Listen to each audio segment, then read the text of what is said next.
The changing paradigm of relations between USA and Poland have been gathering a lot of attention lately. And welcome to a brand new episode of The New World Order with me, Atul Mishra. Let's begin. US and European countries have poured billions of dollars in aid and weapons to the war As a bait to instigate Russia. After Sweden and Finland ditched NATO, it is that in the army general. However, the puppet king, consumed by power and fear In the past, Poland had been considering breaking away from Washington and partnering with its European counterparts to challenge American arms sales to Ukraine. But now the country appears to have shifted its position and is once again falling in line with American demands. In addition to its realignment with the US, Poland has also recently insulted the European Union by accusing it of meddling in the nation's affairs. This move has not only raised eyebrows in Europe, but it has also provided the US with a prime opportunity to intervene in Polish foreign policy. The situation begs the question: what is behind Poland's sudden shift in position, and what will be the consequences of its renewed alliance with the US? Let's discuss. The shadow of conflict looms over Europe once again, and Poland is positioning itself to be a formidable force on the battlefield.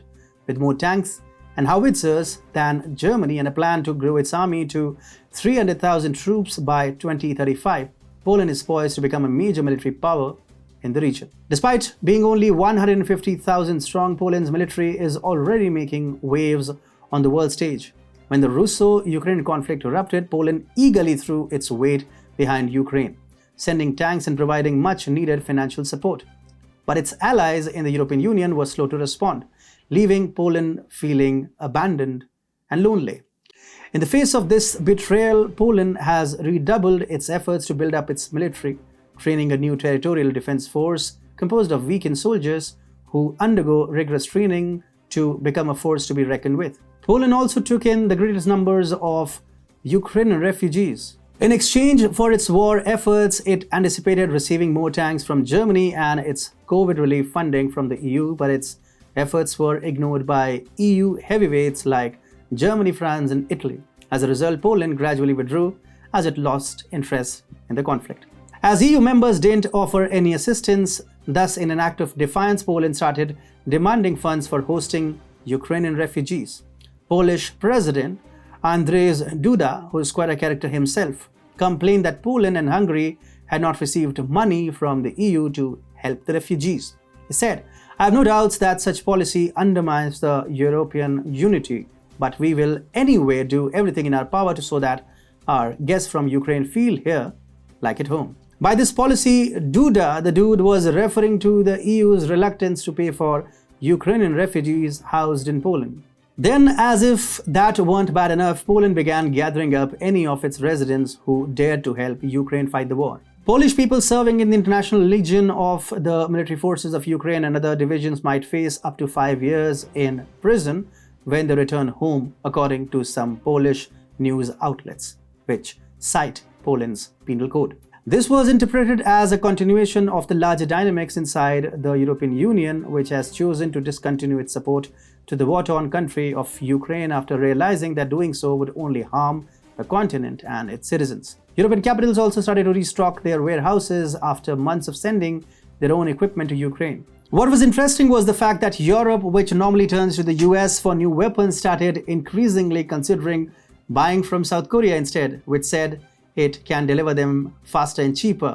Better Call Saul started to become the norm for European nations. Poland too jumped the bandwagon. Poland signed a contract with South Korean company Hanwha Defense for 288 Chunmoo multiple rocket launchers, with the first batch arriving next year instead of waiting years to begin receiving the US-made high-mobility artillery rocket systems. Chunmoo, interesting. Poland was initially seeking as many as 500 HIMARS from the US, but at an October 19th signing ceremony with his South Korean counterpart, Defense Minister Mariusz Błaszczak explained that unfortunately, due to limited industrial capabilities, it will not be possible for the equipment to be delivered in a satisfactory time frame. Therefore, we started talks with South Korea, our proven partner. Also, the UK officially announced that Poland expressed interest in acquiring the highly acclaimed CAMM family of missiles for potential use in various new applications within the Polish military. Additionally, Poland and the UK also plan to jointly develop a surface-launched long-range missile in the near future. Both countries aim to collaborate on the research and manufacturing of advanced weaponry.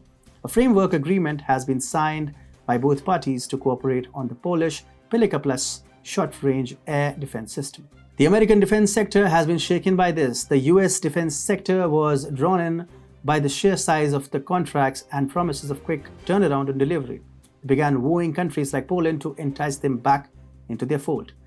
In a statement to friends during a recent visit to Poland, US Vice President Joe Biden struck a tough tone by saying Russia would never win its war with Ukraine, which is already in its second year. Behind all of this imagery, negotiations to provide Warsaw with weapons and ammunition also took place. Polish President Andrzej Duda recently said that during US counterpart Joe Biden's visit to Warsaw, they began talks on producing much-needed ammunition for Ukraine. In response to a journalist's question about military support for Ukraine, Duda said, "I can reveal that I spoke to President Biden about starting joint military production of ammunition. For example, it appears that the US strategy is successful and Poland has fallen into the trap set by Washington.